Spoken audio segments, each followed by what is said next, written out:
اگه فکر می‌کنی مهدی باکری فقط به خاطر احساسات یا جو جنگ جلو میرفت، از همین اول باید این تصور رو بذاری کنار. باکری از اون فرمانده‌هایی نبود که دل بده به لحظه. اون جزو معدود آدم‌هایی بود که مرگ خودش رو میذاشت توی محاسبات عملیاتی، نه به عنوان اتفاق، بلکه به عنوان یک گزینه محتمل.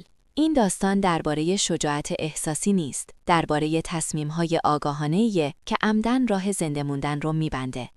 باکری توی ساختار فرماندهی معمولاً فرستاده میشد جاهایی که بهش میگفتن مأموریت بحران محور، یعنی جایی که نقشه ها جواب نداده، ارتباطات نصف نیمه شده و روحیه نیروها لب مرزه. این انتخاب اتفاقی نبود. گزارش ها نشون میده اون توی تحلیل سریع ریسک و تشخیص نقطه های شکست از خیلی ها جلوتر بود. میتونست توی چند دقیقه بفهمه کدوم محور قراره بریزه و کدوم تصمیم هزینه کمتری داره، حتی اگه اون هزینه جون خودش باشه.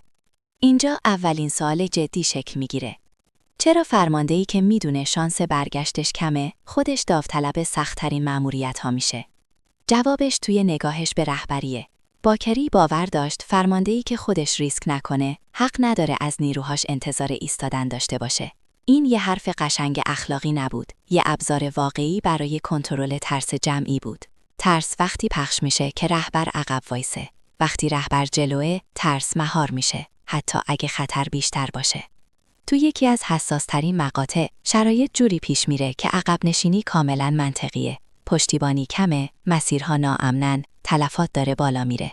هر فرماندهی میتونست دستور عقب نشینی بده و بعداً هم گزارشش قابل دفاع باشه. اما مسئله این بود که عقب نشینی فوری یعنی جا گذاشتن چند تا گروه، یعنی مرگ یا اسارت قطعی. اینجاست که تصمیم شکل میگیره.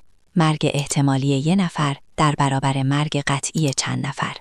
باکری گزینه اول رو انتخاب میکنه، نه برای نمایش شجاعت، بلکه از سر محاسبه.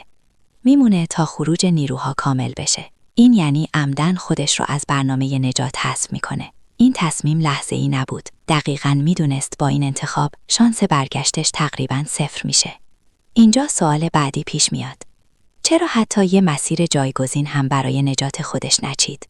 اسناد و روایت ها نشون میده تو اون شرایط هیچ تلاش جدی برای خروج شخصی اون انجام نشده. همین سکوت خودش یه اطلاعات مهمه. یعنی باکری از قبل هزینه رو پذیرفته بود.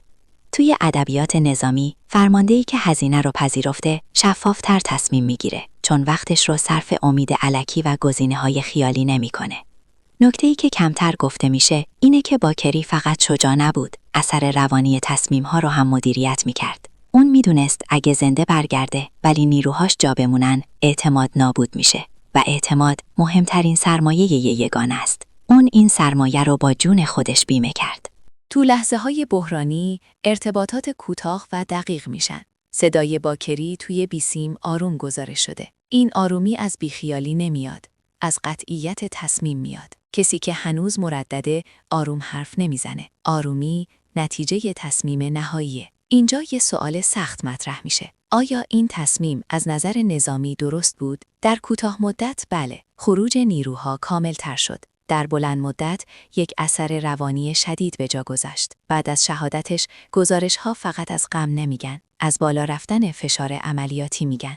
ترس دیگه کارایی قبل رو نداشت. این پدیده توی مطالعات نظامی ثبت شده. مرگ فرماندهی که جلوتر از نیروها بوده میتونه روحیه تهاجمی بسازه. اما اینجا یه تناقض مهم هست. این اثر همیشه مثبت نیست. فشار زیاد میتونه تلفات رو بالا ببره. یعنی تصمیم باکری علاوه بر شجاعت ریسک ثانوی هم داشت و خودش این ریسک رو میدونست. اینجاست که داستاب از قهرمانسازی ساده فاصله میگیره و وارد منطقه تصمیم‌های خاکستری میشه. حالا یه سوال جدی‌تر. اگه باکری عقب میکشید، واقعاً جنگ فرق میکرد؟ روی نقشه‌ها شاید نه، اما تو ذهن نیروها قطعاً بله. جنگ فقط روی زمین برده نمیشه، تو ذهن برده میشه. باکری اینو میفهمید. برای همین اعتماد رو به هر چیز دیگه‌ای ترجیح داد، حتی به جون خودش. یه اشتباه رایج اینه که فکر میکنن اون بی‌پروا بوده. شواهد خلافشو میگه. اون اتفاقاً کم اشتباه بود، چون هزینه ها رو میدید. فرقش با بقیه این بود که وقتی هزینه اجتناب ناپذیر میشد، خودش پرداخت میکرد، نه نیروها. اینجا پیچش اصلی داستانه. آیا این مدل رهبری قابل تکراره یا خود ویرانگره؟ واقعیت اینه که برای همه قابل تکرار نیست. این مدل نیاز به سرمایه روانی بالایی داره. اگه فرماندهی بدون ساختن اعتماد جلو بره، مرگش فقط خلأ ایجاد میکنه. اما وقتی اعتماد ساخته شده باشه، حتی مرگ هم میتونه معنا بسازه. باکری قبل از رسیدن به اون نقطه، اعتماد رو ساخته بود. اگه این زاویه تصمیم محور و غیر شعاری برات جدیده، لایک کن تا معلوم بشه این مدل روایت ارزش ادامه دادن داره. تو روایت‌های بعد از جنگ بیشتر روی شجاعتش مانور داده شده تا روی تصمیم‌هاش. این ساده سازی خطرناکه، چون شجاعت بدون فهم تصمیم میشه شعار.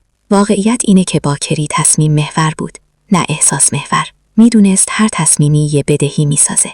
فقط انتخاب میکرد بدهی رو کی بده. یه سوال مهم دیگه اینجاست. چرا خودش رو از روایت قهرمانانه کنار میکشید؟ اهل نمایش نبود.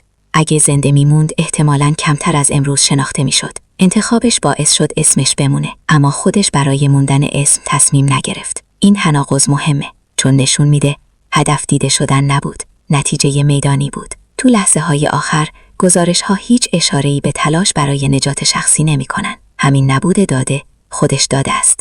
یعنی تصمیم نهایی گرفته شده بود. فرماندهی که تصمیم نهایی رو گرفته دنبال گزینه سوم نمیگرده. اینجا میرسیم به نقطه بی بازگشت. این تصمیم اخلاقی بود یا فقط کارآمد؟ تو این نقطه اخلاق و کارآمدی از هم جدا نیستن. انتخابی که جون چند نفر رو نجات بده و اعتماد جمعی رو نگه داره، هم اخلاقیه هم کارآمد. حتی اگه هزینه‌اش مرگ فرمانده باشه. اینجاست که رهبری از مدیریت جدا میشه. اگه این داستان رو فقط به عنوان خاطره جنگی گوش بدی، بخش مهمش رو از دست میدی. این روایت درباره تصمیم گرفتنه. وقتی همه گزینه‌ها بدن، زندگی، مدیریت، رهبری، همه جا همین الگو تکرار میشه. و سوال آخر، اگه جای اون بودی، کدوم هزینه رو میپذیرفتی؟ باکری قهرمان نشد چون کشته شد. کشته شد چون قهرمانوار تصمیم گرفت. ترس رو قایم نکرد، مدیریتش کرد. هزینه رو گردن بقیه ننداخت، خودش داد. به جای امید الکی، قطعیت رو انتخاب کرد. جنبندی ساده و سخت. باکری نمونه رهبری پر ریسکه. نه امن، نه قابل کپی برای همه، ولی واقعی. و همین واقعیه که بعد از این همه سال هنوز دربارش بحث میشه. این روایت دعوت به احساس نیست، دعوت به فهم تصمیمه. اگه دوست داری داستان فرمانده هایی رو بشنوی که تصمیم هاشون تاریخ رو عوض کرد، نه شعارهاشون، کانال رو سابسکرایب کن. اینجا قرار نیست احساس بفروشیم، قرار تصمیم ها رو باز کنیم.